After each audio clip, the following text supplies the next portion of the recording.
ଦିନେ ବାଘ ଆଉ ଗଧର ଝଗଡ଼ା ଲାଗିଲା। ଗଧ କହିଲା ଘାସଟା ହେଲା ନୀଳ ରଙ୍ଗର। ବାଘ କହିଲା ନା ଘାସଟା ସବୁଜ ରଙ୍ଗର। ଏମିତି ଝଗଡ଼ା ଚାଲିଲା। ବାଘ ମାନୁ ନଥାଏ କି ଗଧ ବି ମାନୁ ନଥାଏ। ଗଧ କହୁଥାଏ ବାଘ ବୁଝୁ ନଥାଏ। ଏମିତି କହି କହି ବାଘ କହିଲା ଠିକ୍ ଅଛି, ଚାଲେ ଯିବା ଜଙ୍ଗଲ ରାଜା କତିକି, ରାଜାଙ୍କୁ ପଚାରିବା ଘାସଟା ସବୁଜ କି ନୀଳ। ଗଧ କହିଲା ଠିକ୍ ଅଛି, ମୁଁ ତ ଜାଣିଛି ଘାସ ନୀଳ ରଙ୍ଗର। ତାପରେ ଗଲେ ରାଜାଙ୍କ କତିକି, ସିଂହ କତିକି ଗଲେ। ଜଙ୍ଗଲର ରାଜା ସିଏ ଯାଇ ପଚାରିଲେ, ଗଧ ଯାଇ ପଚାରିଲା ଘାସଟା ନୀଳ ରଙ୍ଗର ନା ନାଇଁ, ଆଉ ଇଏ ବାଘ କହୁଛି ନାଇଁ ସବୁଜ ରଙ୍ଗର। ସିଂହ କହିଲା ହଁ ଘାସଟା ତ ନୀଳ ରଙ୍ଗର। ତାପରେ ଗଧ ଖୁସି ହେଇକି ତାପରେ ତା ଘରକୁ ପଳେଇ ଆସିଲା। ଘରକୁ ପଳେଇ ଆସିଲା ପରେ ବାଘ ତାକୁ ଯାଇ ପଚାରିଲା, କାହାକୁ? ସିଂହକୁ। ସିଂହକୁ ପଚାରିଲା ମହାରାଜ, ଆପଣ ଜାଣିଛନ୍ତି ଘାସଟା ସବୁଜ ରଙ୍ଗର? ନା ହଁ ମୁଁ ଜାଣିଛି। ନା ଆପଣ ତାକୁ କ'ଣ ପାଇଁ ମନା କଲେ?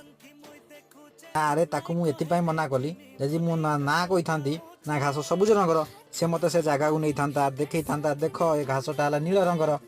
ମୋ ଟାଇମ୍ ୱେଷ୍ଟ ହେଇଥାନ୍ତା।